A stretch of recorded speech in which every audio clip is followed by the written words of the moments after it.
Good morning from the Hydrant Club Canine Concierge Transport.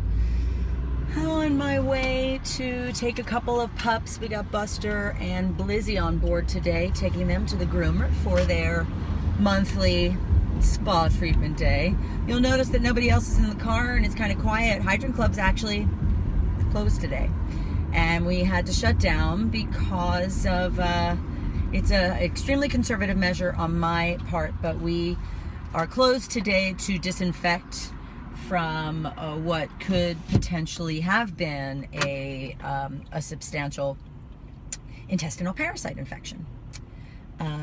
We had a pup who came down with Giardia, which is an intestinal parasite. I'll talk more about it in a minute, but it came down with a intestinal parasite, highly communicable, virulent, creates bloody diarrhea, vomiting, all kinds of problems, which can then lead to other problems, as so many health issues do.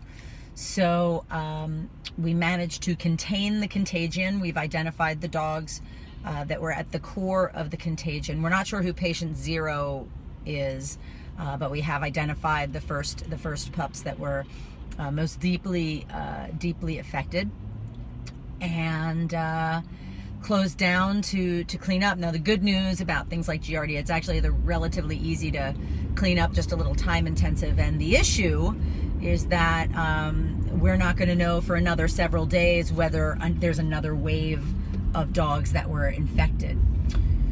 So here's the thing about intestinal parasites. I did a video on this yesterday, but it was a little scattered, and it's an important topic, so I wanted to revisit it with a bit more clarity today.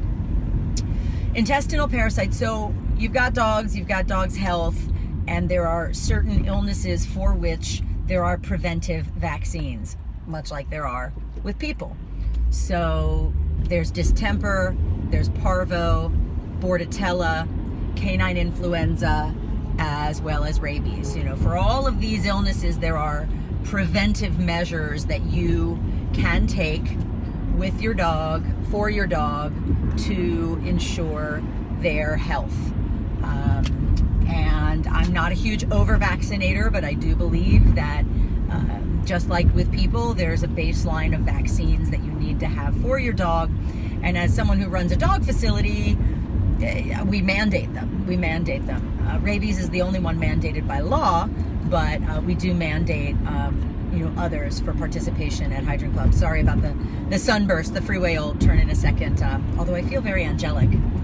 Oh, so much for that. Anyway, as I was saying, so intestinal parasites, or intestinal cooties as I like to refer to them, there are some for which you can do preventive measures: ringworm, roundworm, hookworm, whipworm too, I believe. There are things that you can give your dog as monthly preventives to help stave off those. However, there are more bacterial-oriented kind of cooties. Actually, I don't think they're bacteria. I think actually they are. I probably need to look up that definition. They're not viral. They are things like Giardia, things like coccidia. Those are probably the two most common that we see, specifically in urban environments. They're intestinal parasites. They create diarrhea, bloody diarrhea, vomiting, loss of appetite, lethargy, all of these things. And here's the thing: if you live in an urban environment, you live in New York, San Francisco, Los Angeles, Seattle, you're someone who lives in an area where dogs are densely populated. You have public dog parks are your only option because you live in an apartment without a yard, or a small house that doesn't have a yard, and so you go to these public dog spaces. So you have a lot of dogs in a contained space, and you'll get one dog that's sick, and then everybody's sick. Think of it like preschool for kids, or nursery school, or even a corporate work environment.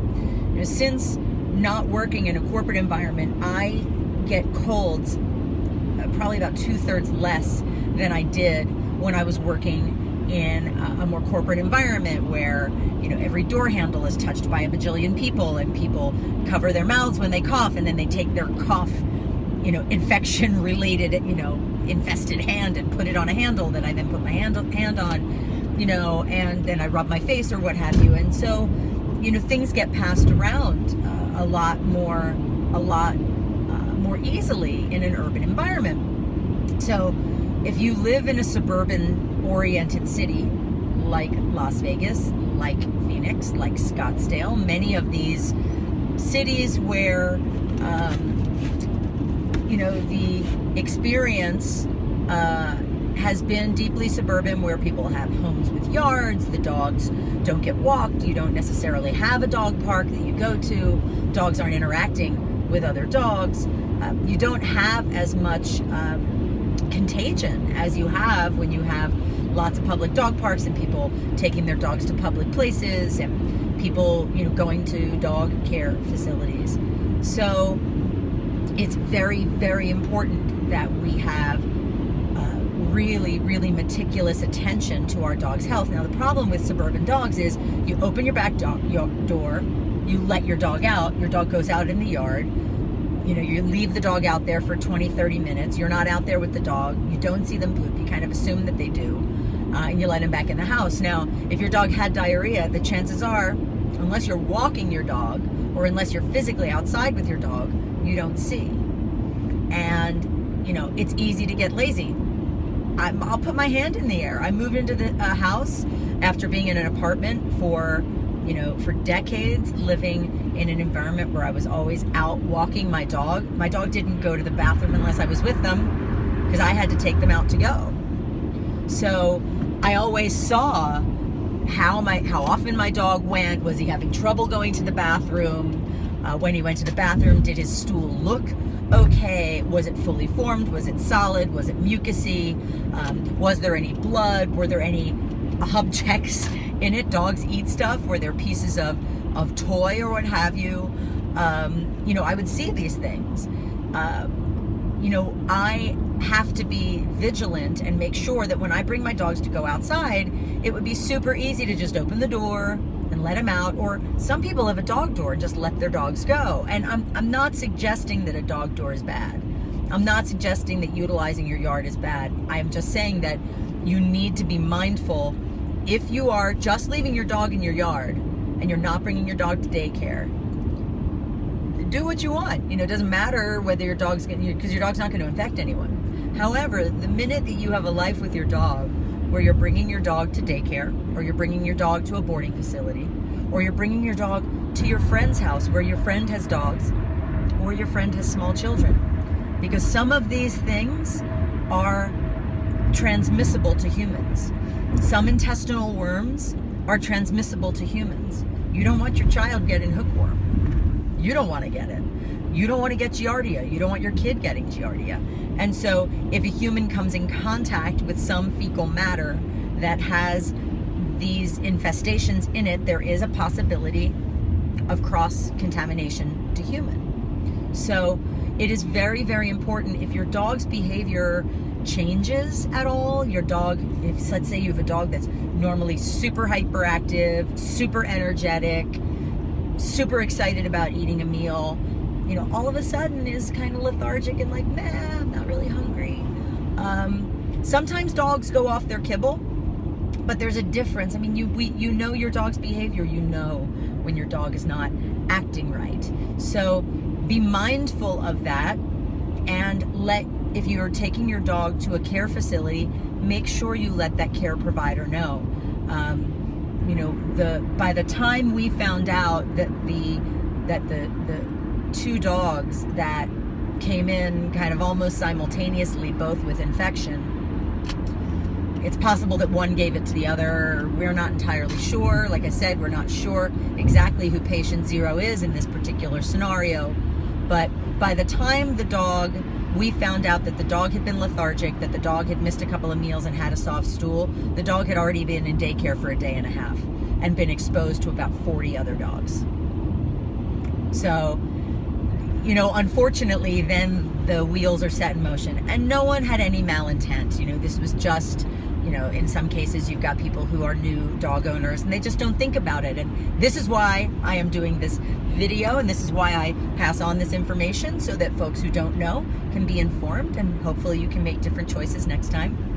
But so your dog's behavior. Your dog's not behaving right, kind of acting a little weird, off their kibble, and they're normally very excited to eat. You need to make sure that you get your dog tested, and get your dog tested right away. Now, here's the challenge with some of these intestinal parasites. So in order for you, you'll go to your vet will say, bring in a poop sample. So you either grab it in a baggie or they give you a sample container.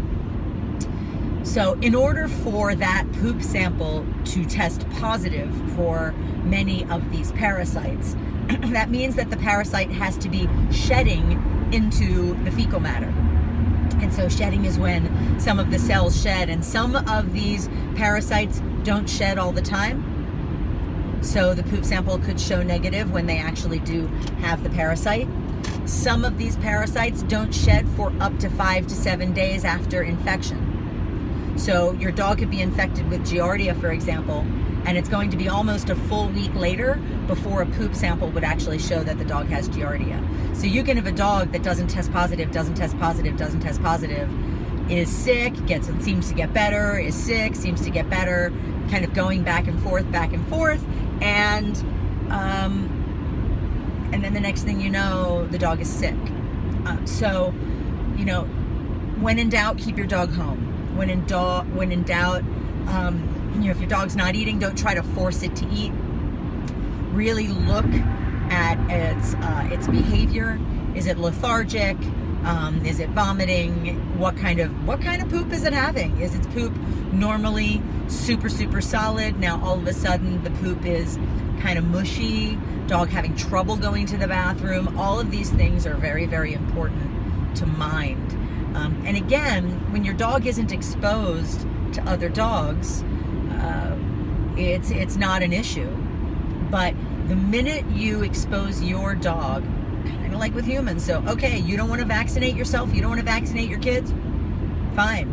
Keep your kid at home, don't send them to school, don't take them to the mall, don't take them out in public.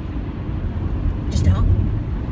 Because your choice then becomes a cascading, potentially catastrophic disaster for someone else. And like I said, with these intestinal parasites, it's why we mandate a current and recent fecal test for any dog entering our gates. I don't let a dog even into our lobby until we have seen a fecal test. And that fecal test has to have been, for a new dog within the last week or so. If it was like 6-8 months ago, dog's been to public parks and stuff since, it could have been exposed to something. And there are dogs that carry some of these parasites and don't present with symptoms. So it's super important to keep current. I do fecal tests for my dogs more often than your average person. My dogs are considered high risk. I travel with them. I expose them to lots of dogs. I take them everywhere with me. And so I'm hyper vigilant about my dog's health and their vaccinations. I also vaccinate my dogs against more things than perhaps your average dog, because I never know who my dogs are going to be exposed to. So they are vaccinated, my dogs are vaccinated against canine influenza, even though influenza hasn't been a huge issue here in the city of Las Vegas. So all of this is to say, intestinal parasites are a real issue, and they become a much deeper problem as a city urbanizes. And this is one of the challenges I get often, I asked in these executive interviews, what's Las Vegas's biggest challenge in the next 5 years? I'm like, look, I'm not an urban developer. I don't know. It would seem to me that, parking, and addressing parking in a reasonable way for downtown is important. Residential downtown, sure. But I'm the dog lady, so where do I stand? I think there are it's really one big broad category that many tactical things fall under. The big broad category is understanding the existence of being a dog owner in an urban environment. This is crucial. What does that mean? It means health and health issues that you would otherwise never face if your dog were in a more suburban or rural environment. It means behavioral things that, again, your dog is exposed to more things, more people, more places that wouldn't necessarily present were you in a suburban or rural environment. Handling skills for the owners. It is walking your dog is not just as simple as slapping a leash on him and taking him out the front door, any more than learning to drive a car is just about handing someone keys and putting them behind the wheel and expecting them to be able to handle it. I don't know if any of you guys remember, your first time behind the wheel when it came time for the test on the freeway and going on a freeway on-ramp. Buster agrees. But you don't just do it. And then once you learn to drive a car, I don't just get behind the wheel of a truck or a truck, pulling a hitch with a trailer and then try to back it up into a driveway and expect that I just am going to know how to do it. I have to practice, I have to be taught, I have to practice, and I have to learn. So, everything, about being a dog owner, it's not just as simple as going down to the shelter and grabbing a dog. It's not that simple. Any more than just having a kid that you're just going to know what to do. I mean, there's certain things that if you're thinking and you're paying attention and you have some common sense, there's some things that are probably not all that difficult. But I won't say that this is something my grandma said, because first of all, I never called either of my grandmother's grandma. One was my mom Frida, and Nanny Jean. Those were my grandmothers, and neither of them were from the South, and neither of them spoke this way. But some people don't have the sense that God gave a goat. Most people don't, and it's not that people are malintended. It's that they don't think things through, because they haven't historically had to in some scenarios. So, urban existence for a dog is not a junior varsity sport. It's a varsity level sport that requires practice and education. Good news is you guys have a teacher. So, to recap, intestinal parasites in dogs. Get your dog's intestinal parasite check done at a minimum once a year. If your dog presents with any diarrhea or has any kind of intestinal or gastro issues at all, always get them a parasite check as quickly as possible. If the vet can take it directly from the dog rather than you bringing in a sample, the veracity of that test will be a bit more accurate, because some parasites do kind of disintegrate when they are exposed to oxygen. Make sure that if the intestinal parasites for which you can use preventive care, you should. Most of those come in the form of a monthly preventive that you can use for heartworm, flea, and tick. And when in doubt, ask, and make sure if you are taking your dog to a pet care professional that you inform them of any and all behavioral changes in your dog.